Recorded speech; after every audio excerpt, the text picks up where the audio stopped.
मोती के समान सुंदर दिखने लगती है और लोगों के मन को हरने लगती है, आकर्षित करने लगती है, उसी तरह मैं अल्पक के द्वारा, किसके द्वारा?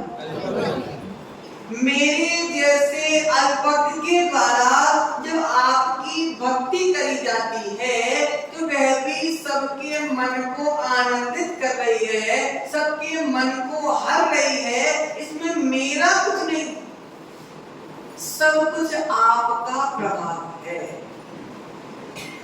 यहाँ पे महात्मा स्वामी ये भी तो बोल सकते थे कि भक्ति मैं कर रहा हूँ, भक्तांबर की रचना मैं कर रहा हूँ, दूसरों का मन आनंदित हो रहा, उसके पीछे कारण मैं हूँ। ऐसा क्यों नहीं बोला मुन्ना? बोल सकते थे कि नहीं बोल सकते? भक्तांबर स्त्रोत की रचना किसने की माता? लेकिन महात्मा स्वामी कह रहे मैंने कुछ नहीं किया। ऐसा क्यों बोल रहे मानव? अपन तो छोटा सा काम करते हैं और जिसको पता भी ना हो तो पूरी दुनिया में अपन गा के आ जाते कि मैंने ऐसा किया। लेकिन ऐसा महात्मा स्वामी क्यों नहीं बोल रहे? महान व्यक्ति लघुता प्रकट बहुत बढ़िया। आज भगवंत महात्मा स्वामी बोल रहे हैं कि मैंने कुछ नहीं किया, हे आदिनाथ भगवान आपके प्रभाव से सब अपने आप होता चला जा रहा। प्रियात्मन, ओस की बूंद, भला ओस की बूंद की कीमत कितनी? अशोक भाई, ओस की बूंद की कीमत कितनी? ओस की बूंद जब कमलनी के पत्र पर गिर जाती है, कमलनी के पत्र पर ठहर जाती है, तो वह स्वतः मोती जैसा रूप धारण कर लेती। मोती नहीं हुई प्रकाश भाई, मोती हुई नहीं है, लेकिन मोती जैसी प्रतीत होने लगती है, मोती जैसी दिखने लगती है और कीमत बढ़ जाती है। कीमत किसकी? ओस की बूंद की कमलनी के पत्ते। दर्शकों के मन को मोहित करने वाली वह ओस की बूंद जिसका कोई मूल्य नहीं है, लेकिन जब वह कमलनी के पत्ते पर ठहर जाती है तो वह दर्शकों के मन को मोहित कर लेती है। माताओं, कीमत ओस की बूंद की है कि कमलनी के पत्ते की? फिर से बोलना है कमलनी के पत्ते। आचार्य भगवत अजितभाई महामतुंग स्वामी कह रहे हैं कि जिस प्रकार ओस की बूंद कमलनी के पत्ते पर गिरी, ओस की बूंद की कोई कीमत नहीं थी, कमलनी के पत्ते के प्रभाव से ओस की बूंद की भी कीमत बढ़ जाती है। कि आदिनाथ भगवान, मेरी स्तुति को कोई कीमत नहीं है, मेरी भक्ति की कोई कीमत नहीं है, लेकिन आपके प्रभाव से, हे आदिनाथ भगवान, आपके प्रभाव से मेरी स्तुति भी सबके मन को जीतने वाली है।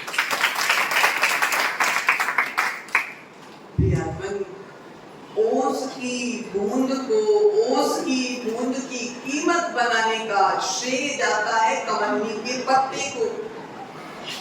मनी, ओस की बूंद की कीमत बढ़ाने का श्रेय जाता है, ओस की बूंद की कीमत बढ़ाने का श्रेय जाता है कमलनी के पत्ते को, और भक्तांबर को चमत्कारी बनाने का श्रेय जाता है आदिनाथ भगवान। प्रियात्मन, भक्तांबर स्तोत्र का अष्टम काव्य में हम प्रवेश पा रहे हैं, जिसमें रहस्य की चर्चा की। अक्षय भाई, कौन से रहस्य की चर्चा की गई? नहीं पता? कोई बात नहीं, हम बता। इसमें रहस्य की चर्चा की गई है। इसमें प्रभाव शब्द इस काव्य की आत्मा है। कौन सा शब्द? मतलब कौन सा शब्द? प्रभाव शब्द इस स्तोत्र की, इस काव्य 8वें नंबर के काव्य की आत्मा है।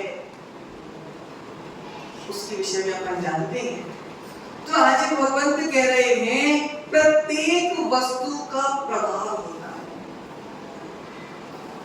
यह शरीर स्वभाव से पवित्र है कि अपवित्र है? यह शरीर स्वभाव से पवित्र है कि अपवित्र है? लेकिन जब इस शरीर के माध्यम से अरे भाई रत्नत्रय को धारण करके रत्नत्रय का पालन किया जाता है तो मुनियों का शरीर भी पवित्र माना गया। अभी तुम कह रहे थे शरीर अपवित्र है। मुनियों के शरीर और तुम्हारे शरीर में कोई अंतर है क्या? मुनियों के पास 3 आंखें हैं क्या? कितनी है माता? 2। दोनों का शरीर एक जैसा, दोनों ही स्वभाव से अपवित्र है, लेकिन रत्नत्रय पवित्र है। क्या? रत्नत्रय पवित्र है, और जब पवित्र रत्नत्रय की साधना अपवित्र शरीर के माध्यम से होती है तो पवित्र रत्नत्रय का प्रभाव पड़ता है, तो अपवित्र शरीर भी पवित्र हो जाता है। आज भगवत कह रहे हैं प्रतिपल भाव बदलता है, और अक्षय भाई भाव बदलता है तो प्रभाव भी बदलता है। भाव बदलते हैं तो प्रभाव भी बदलते हैं।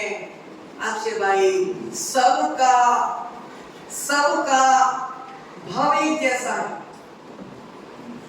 सबका भाव एक जैसा है, लेकिन भाव भिन्न भिन्न है। बताओ समझ में आ रहा है ना?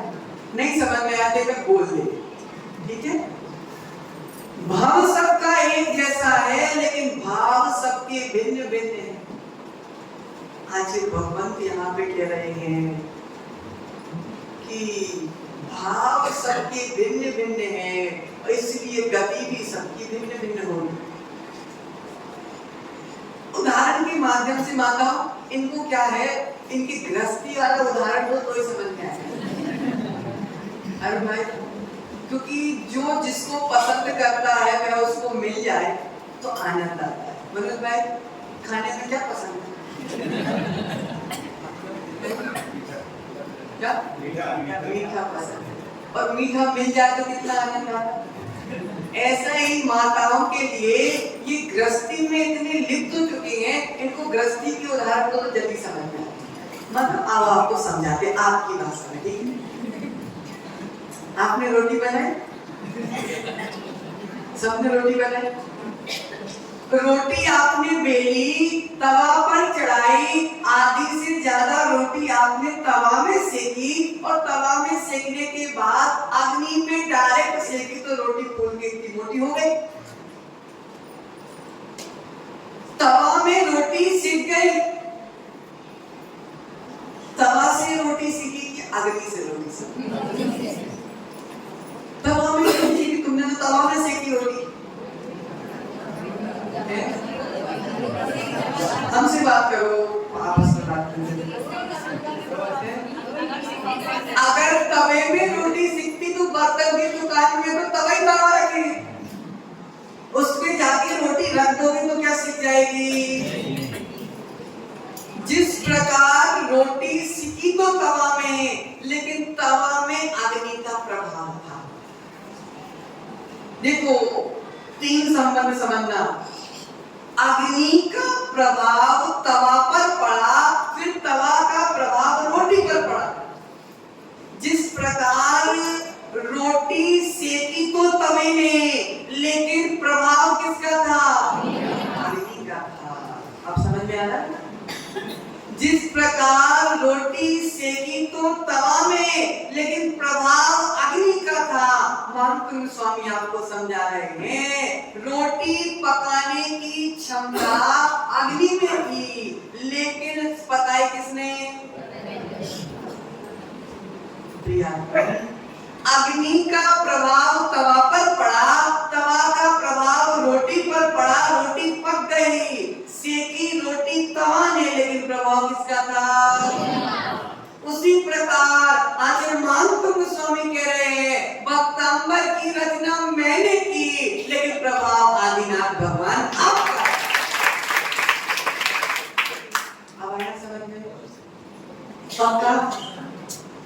प्रियात्मन, आचार्य भगवान मानकुंज स्वामी ने एक सूत्र सिद्ध कर दिया यहाँ पे।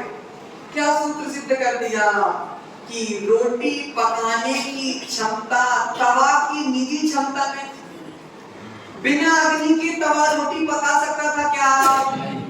अर्थात रोटी पकाने की क्षमता भाई तवा में उसकी निजी क्षमता नहीं थी, अग्नि की क्षमता थी रोटी पकाने की। और अग्नि के प्रभाव से तवा गर्म हो गया, और तवा गर्म हो गया तो रोटी।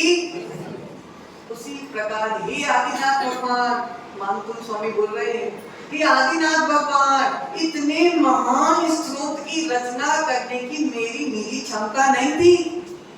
मेरी क्षमता नहीं थी कि मैं इतने महान स्रोत की रचना कर दूं, लेकिन निजी क्षमता ना होने के बाद भी आपके प्रभाव से ये महान स्रोत की रचना हो गई। पूरा काम प्रभाव का चल रहा है, सारा काम प्रभाव का चल रहा है। मानकुंज स्वामी ने तो खेल खेल के, कौन सा खेल? त्वदीयम वस्तु तुभ्यम समर्पित, त्वदीयम वस्तु तुभ्यम समर्पित लिखा मानकुंज स्वामी ने। लेकिन क्या बोला? कि आपके प्रभाव से लिखा, जिसकी वस्तु थी उसी के ऊपर उसी को समर्पित कर दी।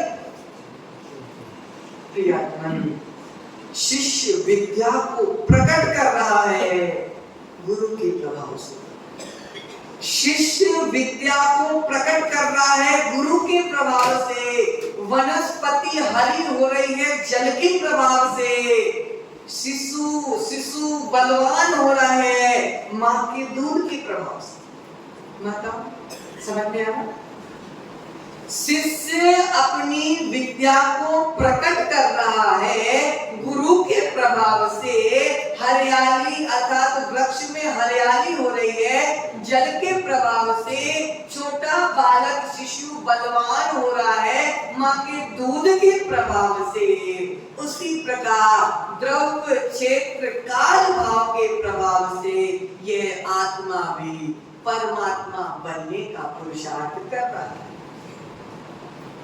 आचार्य भगवंत पूज्य पाद स्वामी ने स्तोपदेश जी में कहा ना, अपन ने पढ़ी थी दूसरे नंबर की ज्यादा, कौन सी? योग्योपादान योगेन तिस्ता स्वर्णता मता द्रव्याभिस्वादी संपत्ता वात्मनोप्यात्मता मता। जिस प्रकार अनुकूल निमित्त मिलने पर स्वर्ण पाषाण स्वर्ण पने को प्राप्त हो जाता है, उसी प्रकार द्रव्य क्षेत्र काल भाव के प्रभाव से आत्मा भी परमात्म अवस्था को प्राप्त हो जाता है। एक मुनिराज एक श्रावक के घर पे आहार करने गए। पूरा आहार हो गया, लेकिन जिस श्रावक ने मुनि को आहार कराए थे वे चोरी के पैसे से आहार कराए थे। कैसे पैसों से कराए थे? चोरी के पैसों से आहार कराए थे। मुनिराज ने आहार किया, आहार करने के बाद उनके भाव भी चोरी के हो गए। और जिसके घर में आहार करने गए थे उसी घर की मालकिन का आहार चुरा के कमंडल में रख के ले आए।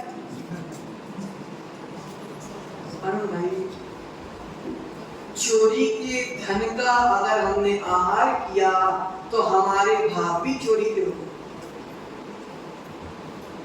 अन्याय का धन का प्रभाव भी अशुभ होता है और न्याय से कमाए गया धन का प्रभाव शुभ होता। अचौर्य महाव्रत के धारी मुनिराज, अचौर्य महाव्रत के धारी मुनिराज भी चोरी का आहार करने से भाव चोरी के हो गए। द्रव्य का प्रभाव द्रव्य पर पड़ गया, द्रव्य का प्रभाव भाव पर पड़ गया। चोरी का द्रव्य था और उसको ग्रहण करने से भाव भी कैसे हो गए? चोरी के।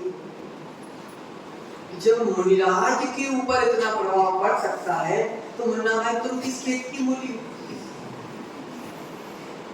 आज भगवंत कह रहे हैं विशुद्ध क्षेत्र में किया गया कार्य पवित्रता को दिलाता है और अशुद्ध क्षेत्र में किया गया कार्य अशुद्धि को दिलाता है, अपवित्रता को दिलाता है।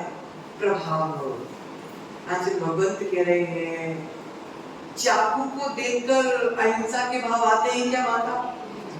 तलवार को देखकर अहिंसा के भाव आते हैं क्या? और जिनवाड़ी को देखकर, शस्त्र को देखकर हिंसा के भाव आते हैं, शस्त्र को देखकर पाप के भाव आते हैं, शस्त्र को देखकर अन्याय के भाव आते हैं। तो भक्तांबर जैसे शास्त्र को देखकर हमको हमारे भीतर विशुद्ध भावना भी जाती है। पावन पदार्थ, अक्षय भाई, पावन पदार्थ और पावन पुरुष हमेशा पवित्रता देते हैं। पावन पदार्थ एवं पावन पुरुष हमेशा पवित्रता देते हैं। अब हम चर्चा करते हैं कि द्रव्य का प्रभाव भाव पर कैसे पड़ता है। क्या जानना माता बाप? द्रव्य का प्रभाव भाव पर कैसे पड़ता है। हम रोज मंदिर आते हैं, मंदिर के बाहर चर्चा और मंदिर के अंदर अर्चा, समझो। मंदिर के बाहर चर्चा, मंदिर के अंदर अर्चा। रत्नत्रयधारी वीतरागी मुद्रा को देखकर, मुनियों को देखकर मन अपने आप उनके चरणों में झुक जाता है। मंदिर में आते हैं तो पाप के परिणाम चले जाते हैं और मंदिर से बाहर जाते हैं तो फिर चर्चाएं। देखो, मंदिर द्रव्य है, क्या है? प्रभु की प्रतिमा द्रव्य है, गुरु द्रव्य है। द्रव्य के हिसाब से हमारे भाव अपने आप परिवर्तित हो गए। तो इससे क्या समझ में आया कि द्रव्य का प्रभाव भाव पर, इसलिए आचार्य कह रहे हैं जितने अच्छे अच्छे द्रव्य जुटाओगे, जितने अच्छे अच्छे विशुद्ध द्रव्य जुटाओगे, आपकी विशुद्धि रूपी भाव अपने आप बढ़ते चले जाएंगे। एग्जाम्पल समझ में आ गया? क्या समझ में आया? द्रव्य का प्रभाव भाव पर कैसे पड़ता है। अब अपन जानते हैं कि नो कर्म का प्रभाव भावों पर कैसे पड़ता है। अब ध्यान दें, शास्त्र नो कर्म, शास्त्र नो कर्म है, साधन है। ये जिनवाणी प्रभु की वाणी तुम्हारे सामने रखी हुई है। जितना सम्यक शास्त्र है उतने सम्यक भाव हो, समझ रहे? जितना सम्यक शास्त्र है उतने सम्यक भाव होंगे। माने किसी जगह पाप रूपी किताब रख दो, जिनवाणी में जैसा अभी आनंद आ रहा है वैसा आनंद आएगा क्या? यहाँ पे कॉमिक्स रख दो, यहाँ पे गृहस्थियों की कहानियां रख दो, भाव नहीं बनेगा। तो जैसा नो कर्म होगा, अर्थात आचार्य कह रहे हैं स्त्री पुरुष ये सब नो कर्म है, वैसे जैसा नो कर्म होगा वैसे भाव हो जाएगा। सामने जिनवाणी रखी हुई है तो भाव अपने आप विशुद्ध हो रहे हैं। और इसी जगह पर पाप वाली कहानी रख दो, पापियों की कहानी रख दो, भावों में पाप आएगा, विशुद्धि आने वाली नहीं। इससे क्या पता चला? नो कर्म का प्रभाव भी हमारे भावों पर पड़ता है। उसके बाद अपन देखो कि सामने वाले के भावों का प्रभाव भी हमारे भावों पर पड़ता है। गुस्सा जिस व्यक्ति को पल पल में गुस्सा आती, पल पल में गुस्सा आती है, उस व्यक्ति को अगर हम देखें तो हमको भी गुस्सा आता है। माता सत्य की नहीं है? अरे भाई, अगर किसी गुस्सैल व्यक्ति को हम बार बार देखेंगे तो उसको देखकर गुस्सा हमको भी बार बार आने लगता है। क्यों? उसके भावों का प्रभाव हमारे भावों पर भी पड़ने लगता है। मुनियों की सत्संगति क्यों करना चाहिए? मुनियों के पास क्यों बैठना चाहिए? मुनियों के पास उनकी वाणी सुनने क्यों जाना चाहिए? संगति का असर पड़ता है, सामने वाले के भावों का प्रभाव हमारे भावों पर भी पड़ता है। अब अपन चर्चा करते हैं क्षेत्र का प्रभाव क्षेत्र पर कैसे पड़ता है। क्या क्षेत्र का प्रभाव क्षेत्र पर कैसे पड़ता है? ये मकान है, बाजू में एक और मकान है। हम ऐसे स्थान पे मकान क्यों देखते हैं? अक्षय भाई, आपने खानदू कॉलोनी में मकान क्यों देखा? क्योंकि आसपास सारे जैनों के मकान, आसपास सारे जैनों के मकान है। मान लो आपका घर बन गया उनके घर के सामने, किसके घर के सामने? इनके घर के सामने। प्रभाव पड़ेगा कि नहीं? प्रभाव पड़ेगा कि नहीं पड़ेगा? जितनी विशुद्धि तुम्हारी खानदू कॉलोनी में है, उतनी विशुद्धि दुनिया के किसी कोने में नहीं। क्यों? क्षेत्र का प्रभाव। किसका प्रभाव? क्षेत्र का प्रभाव। मेरा मकान और उनका मकान एक नहीं है। उनका मकान भाई अलग है, मेरा मकान अलग है, लेकिन क्षेत्र का प्रभाव क्षेत्र पर अपने आप पड़ जाता है। तीर्थ क्षेत्र अगर कहीं हो, उस तीर्थ क्षेत्र के तलहटी में आसपास में जो गांव बसे हुए हैं, उन गांव की विशुद्धि अलग होती है। क्यों होती है? क्योंकि क्षेत्र का प्रभाव क्षेत्र पर पड़ता है। प्रियात्मन, इसके लिए सबसे बड़ा उदाहरण अक्षय भाई तुम बहुत अच्छे समझ जाओगे। जब किसी मंदिर का निर्माण होता है तो उसकी नींव में अतिशय क्षेत्र सिद्ध क्षेत्रों की मिट्टी डाली जाती है। सम्मेर शिखर की मिट्टी, चंपापुर की मिट्टी, पावापुर की मिट्टी क्यों डाली जाती है? क्योंकि क्षेत्र का प्रभाव क्षेत्र पर, वे स्थान की मिट्टी उस विशुद्धि से भरी हुई है। हे भगवान, वे विशुद्धि मेरे मंदिर में भी आ जाए। इसलिए जब नींव में वो मिट्टी डाली जाती है, फिर डाली जाती है, डाली जाती है, क्योंकि क्षेत्र का प्रभाव क्षेत्र पर पड़ता है। समझ में आया माताओं? पक्का? थोड़ा गहरा विषय है, थोड़ा कम समझ में आएगा, लेकिन बड़ा काम का विषय है। ऐसा तुमने कभी सुना नहीं होगा कि किसका प्रभाव किस पर पड़ता है। इसलिए आज जिनवाणी तुमको बता रहे हैं, समझो, हम नहीं बता रहे, जिनवाणी बता रहे। आगे बढ़ते हैं अपन कि अब क्षेत्र का प्रभाव काल पर कैसे पड़ता है। क्षेत्र का प्रभाव काल पर कैसे पड़ता है? अब देखो, जयपुर में अगर तुम गर्मी के समय जाओगे तो रात के 8 बजे तक रोशनी रहती है। जयपुर आदि में गर्मी के समय अगर आप जाओगे तो रात्रि में 8 बजे तक उजाला रहता है। क्षेत्र का प्रभाव भी काल पर पड़ता है। माताओं, क्षेत्र का प्रभाव, अभी ऊपर क्या जाना अपन ने? क्षेत्र का प्रभाव क्षेत्र पर पड़ता है। अब क्या जाना अपन ने कि क्षेत्र का प्रभाव काल पर भी पड़ता है।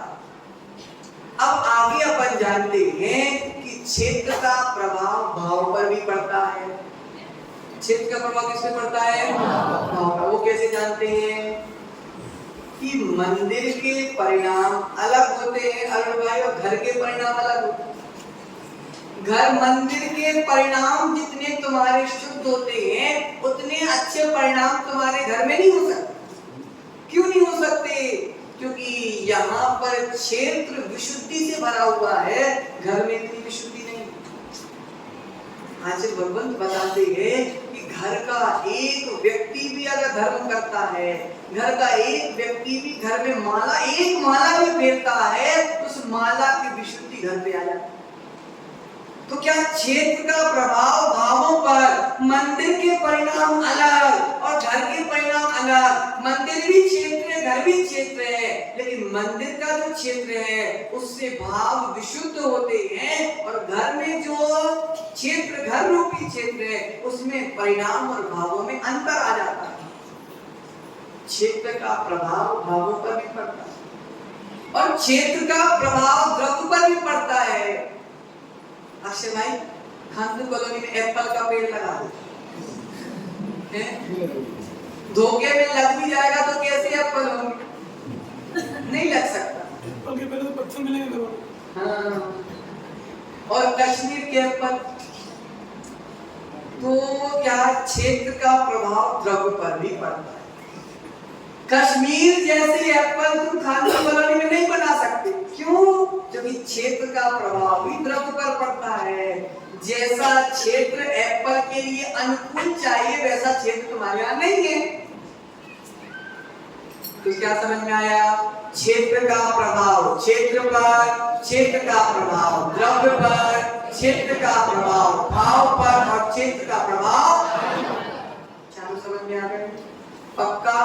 क्षेत्र का प्रभाव द्रव्य क्षेत्र काल भाव पर कैसे पड़ता है?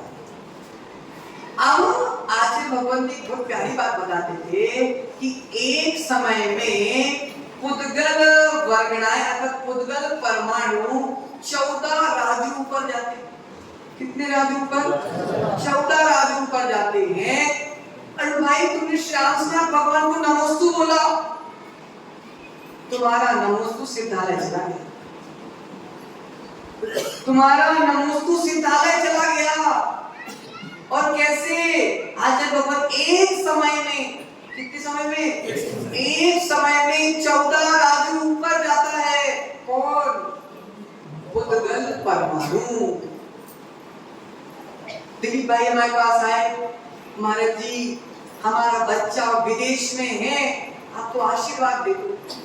फिर मनोज ने बोला महाराज आशीर्वाद यहाँ देके विदेश कैसे पहुंच जाएगा? कैसे नहीं पहुंचेगा? अवश्य पहुंचेगा, क्योंकि इतनी स्पीड होती है, इतनी, तुम्हारा फोन बाद में पहुंचेगा, आशीर्वाद पहले पहुंच जाएगा।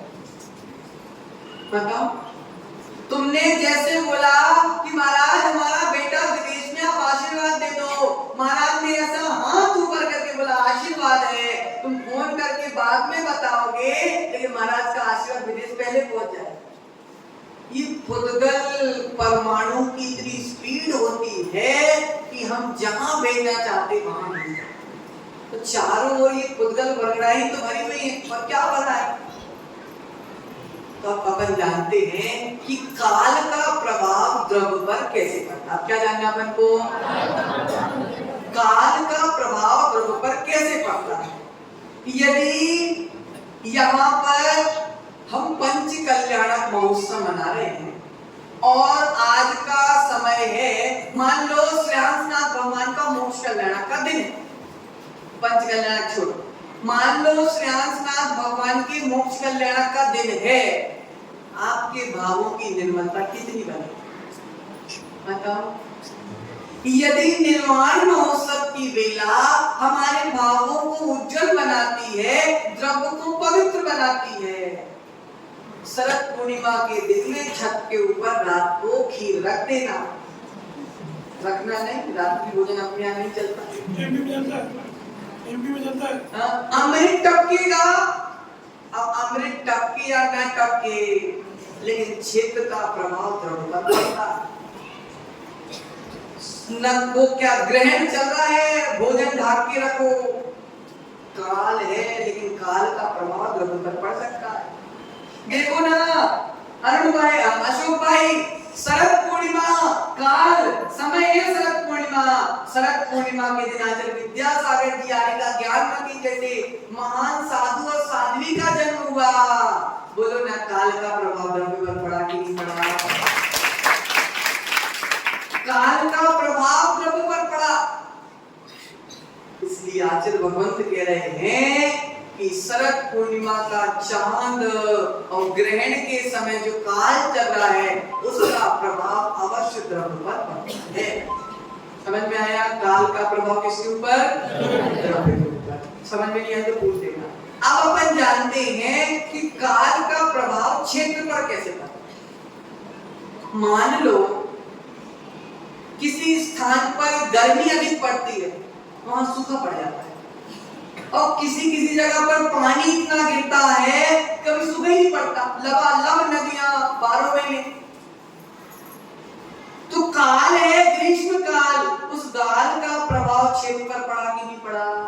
गर्मी ज्यादा तो क्षेत्र पर सूखा पड़ गया, पानी ज्यादा तो क्षेत्र पर नमी ज्यादा हो गई।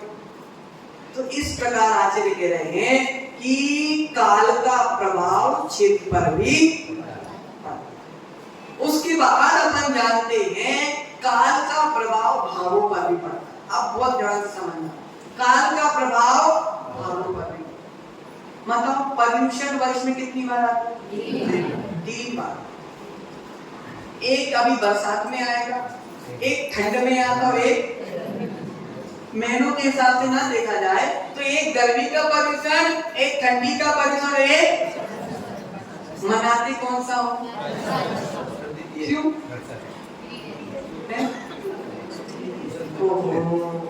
क्योंकि अक्षय भाई ये बरसात का मौसम समशीतोष्ण मौसम होता है, इसमें उपवास ज्यादा कर सकते हो। गर्मी के दिन के पर्यूषण में करो 16 बार 32 करना, तुमको खुश की भावना है 32, गर्मी वाले पर्यूषण में करना 32।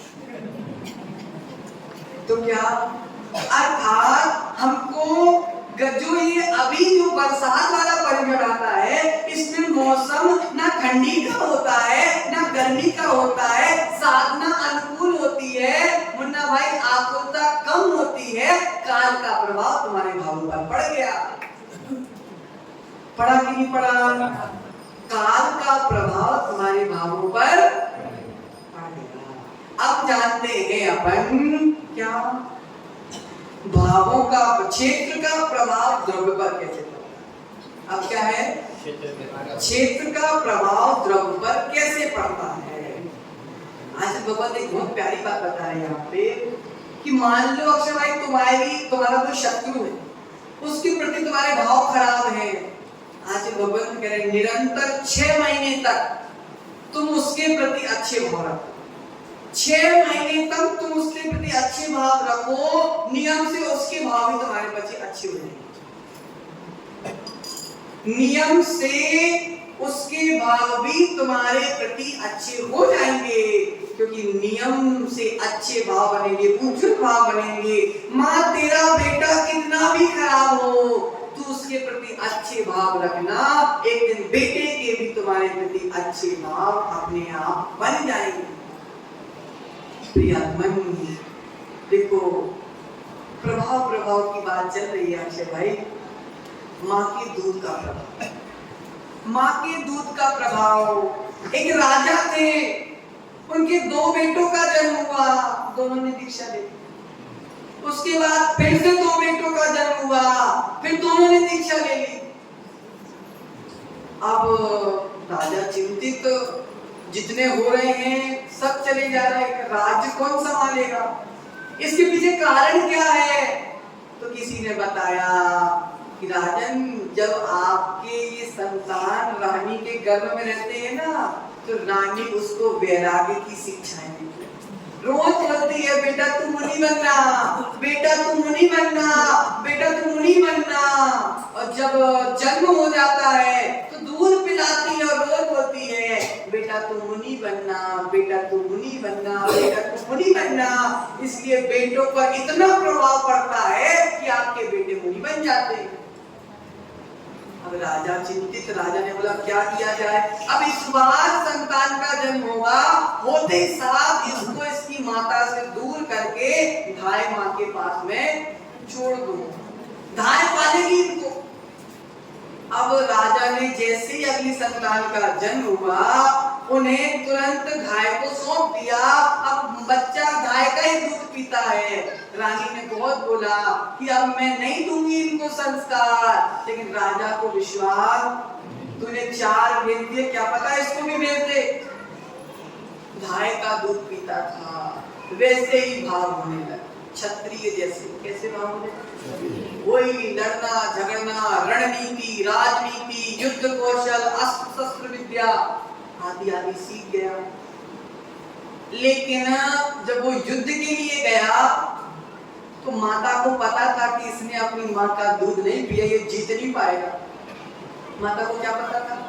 रानी को ये पता था कि इसने माँ का दूध नहीं पिया, ये जीत नहीं पाएगा, हार जाएगा। उस माता ने क्या किया, रानी ने एक ताबीज उसके गले पे पहना दिया। उसने बोला बेटा जब तू हारने लगे, जब तू पिता की नाक कटाने वाली स्थिति आ जाए, जब तुम्हें युद्ध से पीछे लौटना पड़े, मेरी बात मानना, ये ताबीज खोल के देख लेगा। क्या देख लेना?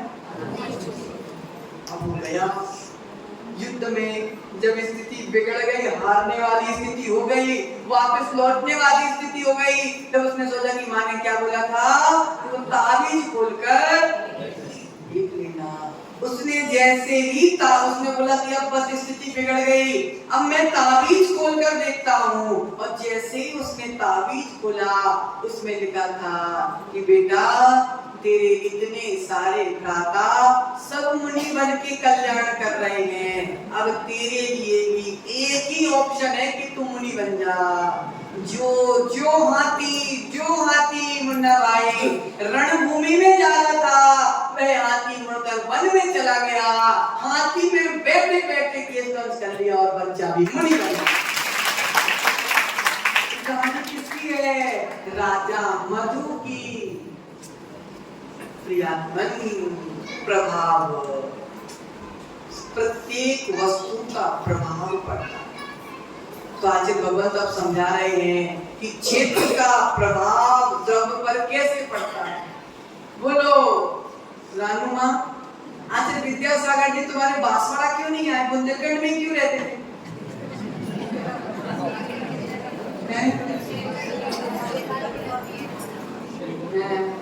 रानू आंटी बोल रही ना, ससुराल की ना पियर की, चुप रहने में आप। अब देखो आचार्य भगवंत विद्यासागर जी तुम्हारे राजस्थान में नहीं आए, बुंदेलखंड में ही रहे। क्या बोला उन्होंने कि हमारी दुकानदारी उधर ज्यादा चलती है, अर्थात हमें संयमी वहां मिलते हैं, हीरे मिलते, हीरे और यहाँ सब हमने नहीं बोला, मुन्ना भाई ने बोला, हमने नहीं बोला। तो देखो क्षेत्र का प्रभाव भी द्रव्य पर पड़ता है, क्षेत्र का प्रभाव भी द्रव्य पर पड़ता है। जिस क्षेत्र में देखो, आज से देखो बुंदेलखंड देख लो, बुंदेलखंड में ज्यादा मेहनत नहीं कर, जितनी मेहनत अभी अरुण हम तुम्हारे साथ कर रहे हैं ना, इतनी मेहनत में बुंदेलखंड से कम 4 निकल जाते हैं।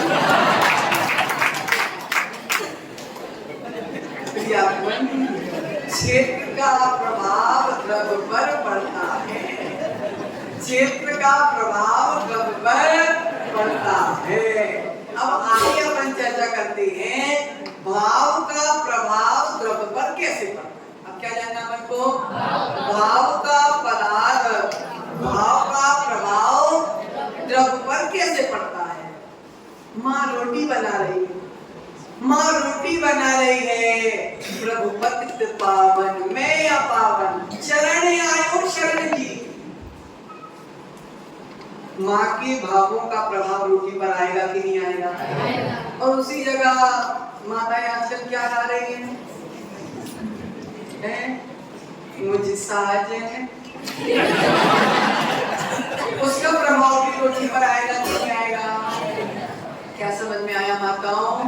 भावों का प्रभाव भी द्रव्य पर। पहले की समय की दादियां जब चक्की चलाती थी तो 12 भाव में गाती थी, भक्तांबा गाती थी। आज तो बटन चटकाती है और टीवी देखती है। भावों का प्रभाव, जितने विशुद्ध भावों से माता विनती गाते गाते रोटी बना रही है, ऐसी रोटी खाने वालों को वैराग कब तक नहीं होगा। खुशी मम्मी तुम गाती हो कि नहीं गाती हो? गाती हो कि नहीं गाती हो? देखो पहले आपने गाया होगा